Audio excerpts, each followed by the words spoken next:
Hi everyone, welcome to HubShots, episode 69, the podcast for marketing managers or sales professionals who are using HubSpot or considering using HubSpot. My name's Ian Jacob from Search and Be Found, and with me is my co-host Craig Bailey from XEN Systems. Craig, how are you on this eve of Australia Day? Yes, welcome to the late show. So we're recording this at just after 10:30 at night on Wednesday, the 25th of January. And it's been a big day. It's been a big day. And actually we're in at HubSpot today and had our first cafe consulting session. So that'll be good. We'll chat about that a little bit later in the show. But yeah, it's good to be here and a public holiday tomorrow. So that's going to be a nice break. It is. Not if you have kids. Anyway, on to shot one, which is our inbound thought of the week. And this is one of the latest presentations that's been put up on content.inbound.com. And it's from Nancy Harhut. And it had a very catchy headline. It said 10 human behavior hacks that will change the way you create email. So I'd encourage people to actually watch that because I actually learned a fair bit from it. Yeah, so tell us some of them, because I actually haven't seen this. I just saw the start of it and had a bit of a flick through. It's looked fascinating, so I'm really looking forward to catching up on it. But yeah, what were some of the key takeaways for you? I'll highlight two things. And this is one of those. So she had 10 really great points with some action items. One of the things that really stood out to me, she talks about loss aversion. People are 2 times more motivated to avoid pain than to achieve gain. So when you're sending emails, and you're kind of phrase it in terms of them not feeling that pain, they're more likely to take action rather than actually going through the pain of not doing something. Yeah, right. That makes sense, yes. Yeah. The other one was the authority principle. And she says, people recognize and respect authority, assume they've done work for us. And this is from Robert Cialdini, right? So really what she said here was really interesting. She said that there was an experiment done where they basically got a fake security guy to dress up in his uniform. They stuck a note on the teller saying it was out of order. And the note said, actually, please give your deposits to the security guy and he'll look after it. And they did the test. And what she found out was that everyone looked at the note, looked at the security guy. He looked like he had authority. And they basically, without asking any questions, just handed them his money and they walked away. And she goes, because people thought that he was in a place of authority, he had the right symbols that recognized that, he was credible, and therefore they didn't question anything. And they just handed over their cash and walked away. Wow. Okay, I've actually read a lot of these kinds of experiments, psychology experiments where they've done in the past, where they've actually gone the other way. They've actually used authority to test whether people will do terrible things. So it's actually, how did she apply this to marketing in a sense, that authority figure? What was she doing there? Was she more appealing to the social proof and those kinds of things? Exactly. So that's what she was basically saying, like what sort of authority can you show when you're actually writing your emails? Yeah, it makes sense. And that's a good reminder, I think, for marketing managers when we're preparing copy and landing pages, and even, how you always see company logos and things like that and testimonials, and you kind of go, oh, that's so cliched in a way. I think a lot of it is because research backs up that these actually work, and trust signals on checkouts, all those kinds of things. So, yeah, they're good reminders. Yeah, so have a look. She used lots of good examples in the slides. Even if you don't listen to the presentation, go through the slide share because there's lots of great examples. But obviously, if you listen to it, it'll make more sense. And another really interesting thing is like she's saying, more people are reading things on their mobile devices, right? That's the first point where everyone kind of opens an email. And when she started, she used some really interesting things where people had written particular headlines, and on the mobile, it's like had some really strange things where words got cut off and had different meanings. Oh, so when people read the headline, they're like, oh, that doesn't sound correct, and kind of perked their interest in what it was. So she goes, some of it made no sense or made really irrelevant sense. And she goes, check those kind of things. Like, people are going to read that. What does it say? Right. So she was saying, like, making sure those headlines are short can help because it really gets to the point. Excellent. Okay, great. And we've got the slide share embedded in the show notes, so check that out. All right, on to shot 2, which is our HubSpot marketing feature of the week, Craig. All right, I'm really happy about this. I'm going to talk about the HubSpot Ads add-on. Okay, so we're now at episode 69. We first mentioned this back in episode 5 because the HubSpot Ads add-on had just been released. Correct. And in that episode, I basically panned it. I said, avoid it. It's not worth it. It's, it just wasn't ready, had all these problems. Now I'm saying get it, because now it's finally, I'm doing air quotes, finally worth using. And I think it's really good value, adds a lot of things, and I'm going to talk about that in a second. But just if you haven't heard of the ads add-on, let me just quickly recap what it is. So this is an add-on to HubSpot marketing, and what it does, it allows you to report on, most significantly, but also some management features of Google AdWords, Facebook ads, and LinkedIn advertising. So all three are supported in this now. And I think when I think of it in terms of pros and cons, I'm mainly looking at the reporting side. Yes. There are some management features of it, but I don't even use those. Correct. Some marketing managers that maybe have no experience at all with those platforms might be able to set up some ads, but I find it very basic. And I think for the kind of results we're getting, we still want to actually set up a lot of those campaigns in the platforms themselves. So I'm not necessarily recommending it for setting up campaigns and managing that. Yes, I tried setting up campaigns. Right, okay. It was very, let's put it this way, it was very basic, and there were lots of advanced things, like we were trying to do dynamic keyword insertion for AdWords ads. Right. And we couldn't do that. Okay. Because it's got a limited field number and so on. And obviously if you use the AdWords editor tool, there are lots of things that we have access to that we can do. I imagine there's tons of things, ad extensions, Correct. all those kinds of things. Couldn't do any ad extensions. Right, okay. So I think there's some really key things here of what we're talking about that you need to be really aware of when using this add-on when moving forward. So I think like you mentioned, the pros, mainly reporting, right? Tying it all together. Another thing, lead ads integration. I think this is a massive piece. This is the key thing for me, right? So lead ads. So Facebook lead ads, and these, for people that don't know, on Facebook, you're scrolling through, you see an ad, and you might normally press the ad or click on the ad and go through the website. More often than not now seeing where they just pop up a form within Facebook. So you never leave Facebook, you fill in the form and submit it. That's you don't even need to fill it in, really. It's pre-filled. Yeah, quite right. It's pre-filled. Now, these are called lead ads, and they show lead forms.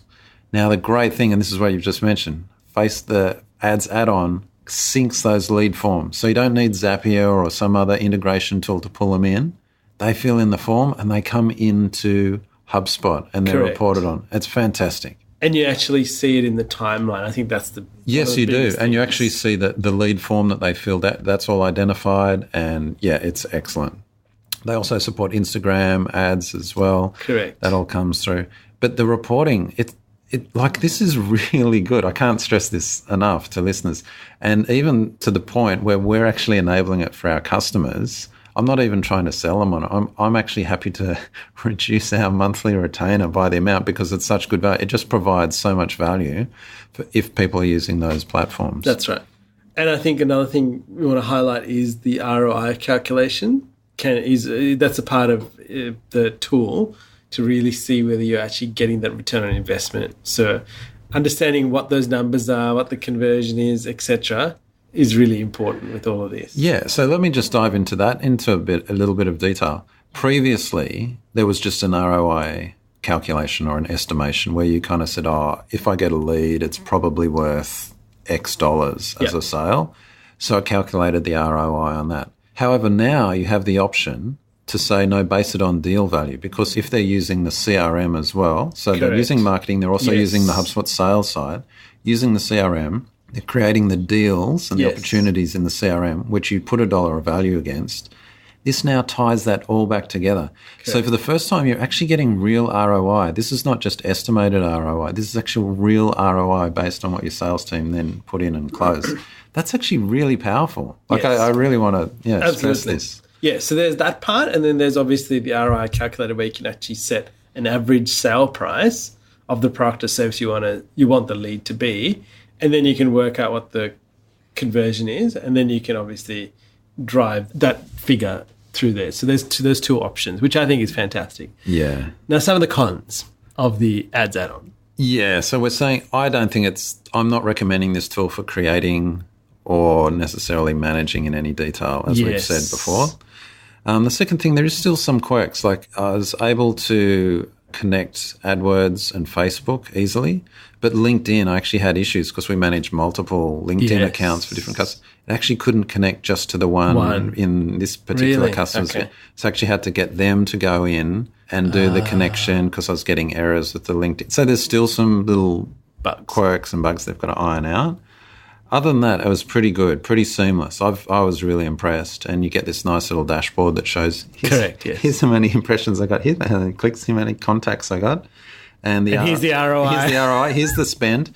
Because I used to prepare, and we do this for most customers, we have a Google Doc that we prepare of the spend and everything to supply it to them and as reporting as a consolidated report. Now I just say, go to this HubSpot link. It's great.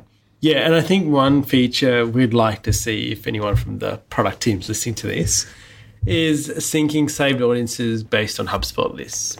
I'd love to be able to do this just to say, all the customers in HubSpot, create a Facebook saved audience based on that, based on their email Which is address. pretty powerful. Yeah, so that I can retarget against them or exclude them and things like that. So, there's lots of – I can just see how this is going. Like, I can see where this is headed. It's so powerful. It's really good.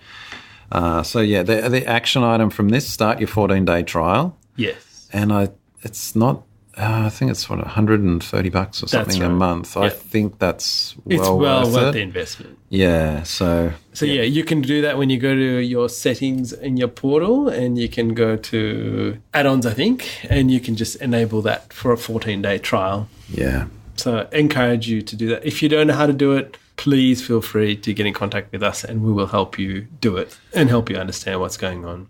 All right, on to our HubSpot sales feature of the week, Craig. And now we're going to talk about the prospects tool within the sales tools.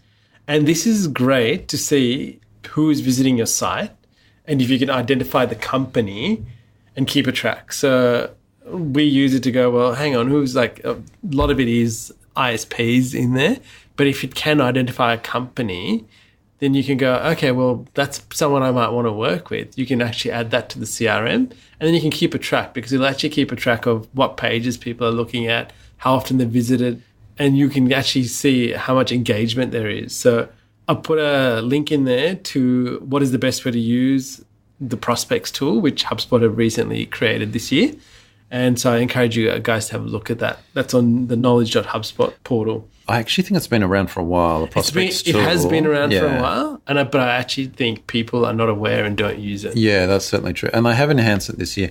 It's worth just mentioning for people that haven't seen this before, this is the anonymous tool. So this is who's visiting your site anonymous. It's not based on contacts. It's based on anonymous. So you see the kind of company or their network that they came from. And a bit of a tip there, as you mentioned, quite a lot of them will be from ISPs. So if you're seeing visitors from Telstra or Verizon or whatever, no, that's just because the ISP, it's not necessarily they're from the company Telstra. But where we use it with some of our customers is what they like to do is they know they're talking, their sales team might be talking to a particular prospect, and then they go, they're not yet a lead or a tracked lead on the site, so they can't tell on the marketing side whether they're actually a contact that has visited the site. So then they use the prospects tool to go and say, this company, let's just check if they've been on the site. And as you said, you can drill in to see which pages they've viewed. And they go, okay, they're spending time on this. They're spending time on the pricing page. Okay, they're interested, I'll talk to them. Or if they're, for other items. So it's really powerful there for not only learning about people that you might want to reach out to, but also checking that people you're just in that start of the process with, whether they are actually having a bit of interest. Yeah, and in this article, it tells you, how to set up your notifications, how to make things favorites, how to actually see if an existing lead is engaged with you and visiting the site. So I think there's some great things in there. And what is really interesting on this, it says it's available only for professional sales. So I'm not sure, because I know this is available for everybody when we first started. But in this quick answer guide that I've linked to, it says it's available for sales professional. But we'll verify that. We'll check that. I'm certain that just a pro license, Marketing Pro has it. No, it must be sales. No, it's sales. You know what it would be if they've got Marketing Pro? If they've got the marketing side, it must appear in CRM, even if you just enable CRM. Right. But if you've only got CRM, maybe then you need Sales Pro. Possibly. Yes. Exactly. Sorry, listeners, just working that out on the fly. We better check that and confirm. Anyway, that's what the documentation says. So I encourage you guys to have a look at it, because I think it's a really valuable tool I think a lot of people will miss. Yeah, no, I've got one wish list item for that. You know how it tracks pages that they've visited? I wish you could filter on that, because one of the things that the prospecting tool has added is that filter down the side. So you can filter based on certain sessions. I wish you could filter by pages that anonymous visitors had visited, but you can't. I'd love to see that. But anyway, still highly valuable without that. On to our cafe consulting review, Craig. This was a good afternoon, wasn't it? Good coffee. It was fantastic. And we had our first consulting review. And I believe the company that had a coffee with us actually learnt a few things, and actually we talked about implementing lead flows. We talked about conversion. So we looked at, they had a conversion issue, and so we were looking at how we can actually help them improve that or give them ideas around improving that. So I believe that they've walked away with value and something that they can implement. That I hope so. Hopefully turn their business around. So I'll be really looking forward to hearing back from this person who is anonymous right now. Yeah, we probably don't. We should have asked if we could have mentioned that's them. That's right, we should have. We know they're a listener. So. But and worth mentioning that we've got some more of these coming up. So we're going to aim to have one of these each month, and the next one is in early March. Correct. So the next one will be the 8th of March in Sydney, where we'll be able to, and we've extended the session to 30 minutes from 15, and we've got a bit more time to spend with your people who are interested. So I encourage you all to take advantage of that and get 2 heads of 2 certified agencies looking at issues that you might have. All right, on to our opinion of the week, Craig. Don't create fake scarcity. Okay, so I've got 2 little opinion pieces this week. The first one is just from my blog I just wrote about. Like, there'll be a promotion and they'll say, oh, we've got this new thing, sign up to get this. You go to the site and sign up, and then it says, thanks, you're on the wait list. And you're going, what? I thought I was actually getting, and I'm on a wait list. So it's really bad experience. But then they say, oh, tweet this or recommend it or refer friends, and you'll jump the queue in the wait list. I'm just like, I find this enormously frustrating. It's kind of like you've promised me one thing. You actually haven't even given me that, right? Yes. You haven't given me that. And then now, you ask me to do more stuff. Now you're actually asking me to do something to promote you. It's like, anyway, my blog post is just cut that out. That's such a bad experience. Just cut that out. But anyway, that was just one little kind of a rant of the week, actually, opinion of the week. But the second one is opinion of the week was from Kip Bodnar's, the CMO of HubSpot. CMO of HubSpot. He talks about structuring marketing teams, and he did this on Medium. He's got a long article about it. And in their case, structuring marketing teams for growth. I thought this was really interesting reading from marketing managers to think about when they are structuring their teams and members of their marketing teams for certain tasks. Yes. And I'm going to read out a key quote that he's put here. Is the goal isn't to find a perfect org structure. Instead, find the structure that is right for right now, one that reflects what you are currently prioritizing and deprioritizing and sets you up to leverage your current growth opportunities. And I think the key point is org structures are fluid and serve a purpose rather than fitting a textbook approach. And I think very important to be flexible and to know where you can go to grow, scale, and deliver services that you actually need and pull in the right resources so you're running efficiently. I think that's really the key to all of this. Well, we both love Kip, and especially his when we interviewed him last year, that whole idea of solve for the problem. And this is just another extension. It's been a mantra of ours, hasn't it? Yeah, we've really taken it on board. But here he could almost have said your org structure should solve for the problem, which of course sounds obvious, but listeners, think about your own organisation and structure. Is it still solving for the problems you have now, or is it just a legacy of, that's the way we've already structured it? All right, Craig, on to our podcast of the week. Oh, a new one. And this is so good. So this is the new podcast. It's by Samantha Alford. It's called The Daily Hub. And we met Samantha when we were over at Inbound. She's another Australian.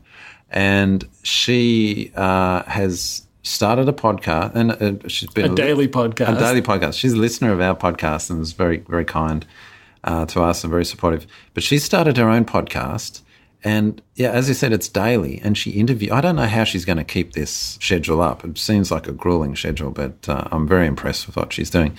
So they're kind of longer format, 20 to 30 minutes, sometimes more actually, and she interviews marketing leaders, actually not necessarily limited to marketing leaders, but sometimes business leaders, marketing managers, and how they are using inbound and marketing in their companies to drive growth and revenue and leads.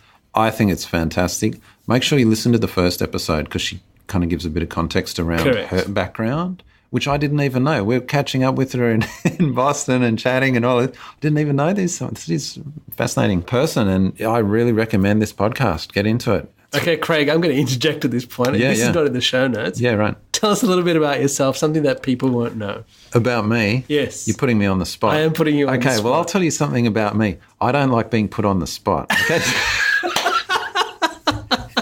So there's a little tidbit. No, because, and just for listeners to know that we prepare these show notes like hours before we record, because for me, I can't do stuff on the fly. Correct. And when we think about Dharmesh and Brian. Yes. You're much like Brian, because Brian can just get up, Brian Halligan can just get up and talk, and it's off the cuff. And you're very much like that. It's I'm very jealous that you can do that. Whereas I'm a bit more like Dharmesh. He kind of has to think about things and plan it. And you ask me on the spot for an opinion, and I'm kind of go quiet and all that stuff. So there you go. There's something about me. Probably not the answer you're after. Well, let me put it back to you. Tell us something about you. I'm happy to tell you something about me. Yeah. I love all things automotive. It's something that I've grown up with. Really a keen interest in cars, planes, automobiles, bikes. And that's probably where I really operate well in. So, it's interesting because I think as we've grown, as we've evolved, as we work with different people, I think I have discovered for 2017, we want to be automotive experts for marketing, basically. That's really what we're after. I really like that because it's kind of like your passion and then adding value it's my passion. Into the industry of your passion. Exactly. Yeah. So, absolutely. So, there we go. That was a very impromptu side. Yeah, thanks for that. All right, on to our resource of the week, Craig. And this is following on last week from Ryan Benici's session at Inbound about hacks around Google Snippets. I'm seeing this more and more daily in searches that I'm doing. And I can't even remember. I did a search this week and I got a search page that looked so different to anything I'd ever seen. I think I'd searched for a particular item or a piece of item of food, and I got all of these different things. I think because it was around dinner time, I thought that I wanted recipes. Came up with these boxes of recipes and with all the little drop downs and expanding. Yeah, and then put actually all what I would have expected as results right down the bottom. And I went, what? I got really surprised by it because I'm very aware of things shifting. And I thought this is really interesting. They're obviously testing and they're going, okay, time of day, device, what's he looking for? What do we already know about him? So I think this structured snippets is really key to really elevating your content. And I think what we're going to highlight here is an article from Moz about how to implement that. Yeah, and this was actually some testing they did around these snippets. And what we're talking about is this position 0, as they call it on the page. Yes. So you know how you're saying, I want to rank number 1. Yep, good. Of course you do. But rank position 0, which is that snippet that Google calls out just above. And quite often a page that might be ranking 3 or 4 has a snippet pulled out and is that position 0 snippet. So it may sound obvious, but what they did is they looked at it and they said, okay, which ones rank 0? What's some of the criteria for those, or how the characteristics of those? They went through a lot of data, and it's worth reading through in general. But the thing that I found interesting about this is just by looking at how people, the ones that are ranking 0, do it on their own pages, you can actually learn a lot. So there's no dark art here. It's just actually a little bit of careful observation. Yes. Things around the lengths of snippets. Okay. Sometimes the way they just formatted lists. So menus are a good one because Google likes to pull in when you say, what's the menu for such and such, and they have a structured snippet. You expand it out. It's actually just a bullet format that they do. So just by looking at how the top ranking or that ranking 0 menu works, you can actually learn. The key here is you could be ranking 7 or 8 on the page. And so often we put a lot of effort to go, how do I get to number 1? Well, actually, instead of thinking about how do I rank number one, let's How look do I at get to position 0? Yeah, what's the snippet at position 0? Yes. Quickly look how they're doing it, and then I'll make sure I've got a similar format on mine, because I might just be able to tweak it a bit, give a bit more value in that snippet answer, and I actually might get that position 0. So there's actually a lot of value here that you might get with a minimal investment compared to normal SEO trying to jump up a couple of positions. I think you're absolutely right, Craig. So this is a really valuable article for marketing managers to look at, and the reason it's actually actionable is because just by observing how some of these the sites do it, you can actually incorporate that. Correct. And also there's an early mover advantage, because even though structured snippets have been around, they've been around for a few years. They've been around for a little while, but Yeah. still there's not a lot of people that are actually optimizing for it. Yes. So it's still an area where there's a window of an opportunity to jump in now. All right, as we near the end of the show, Craig, quote of the week. I think this is a very poignant to all the conversations we've had today. Gee, I love this guy. And this is a quote from Simon Sinek, and it says, give people what they want and they will like you for now. Give people what they need and they will value you forever. I think that is such a fantastic quote for the week. I love it. All right, and on to our shot 9, which is our bogus tip of the week, Craig. Tell us about this bogus tip. Yeah, no, so I just added this in for a bit of a laugh at the end. So there was an article, I think it was in Wired, about Mark Zuckerberg and how he manages Facebook. Yes. And you know what he does? He doesn't go on Facebook. He has a team of people that manage his Facebook page for him, including adding comments to things that he puts and deleting comments and managing all that, crafting his communication. And there's this great tweet where someone says, the key point here is that Mark Zuckerberg's too smart to go onto Facebook. So this is the bogus tip about how to avoid the Facebook time suck. Because you can go onto Facebook and 20 minutes later you go, oh, hang on, what have I been doing? I just got sucked into the Facebook vortex. Yes. There's the bogus tip. Hire people to go and manage your whole Facebook persona for you. That's exactly right. Anyway, there you go. Bit of a joke for you. All right, on to our bonus links of the week. We've got a whole bunch there, which stuff that we've been reading. So encourage you to get the notes and actually go through them. If you would like them actually delivered to you, so you don't have to come to the website, just sign up and you'll get them delivered into your inbox. Yeah, every Friday morning or Saturday morning, depending on how late we're running with publishing the show, they'll be in your inbox. Some of these links I think are really worth reading. For example, there's the one on digital marketing megatrends. We'll probably come back to this whole trends idea in February, especially around predictions and trends. But yeah, there's some good ones there. And also Artificial intelligence. And if you're into Facebook custom audiences and want to get up to speed, there's a massive article there walking you through everything you'd want to know about setting up Facebook custom audiences. So yeah, well worth a read. So there's great links there. All right, finally, cafe consulting session. Anybody who wants to be a part of that, I'd encourage you to book in. And obviously, as this grows and as more people get on, we are looking to take this to other parts of Sydney and maybe other states within Australia and really help people along with their journey with generating leads, maximizing HubSpot, and actually growing their business through all the tools and systems that are available out there. Yeah, actually, I'd be interested from listeners. We're meeting in the Sydney CBD at the moment, but if there's other areas, North Shore or Parramatta or something that would suit you, just drop us a comment. And if there's enough interest, we'd certainly be happy to do that. That's right. So drop us a comment on Twitter, Instagram, Facebook. Join the Facebook group. Join the WhatsApp group. Be a part of the conversation. Don't hide away, because we love to hear from you guys, because we want to give you as much value as we possibly can to actually grow your businesses and grow whatever you've got happening to make that successful. So, Craig, happy Australia Day. It's not far away. It's getting close. I'll catch you next week. Ian. See you, Craig. Hey there. Thanks for listening to this episode of HubShots. For show notes and the latest HubSpot news and tips, please visit us at hubshots.com.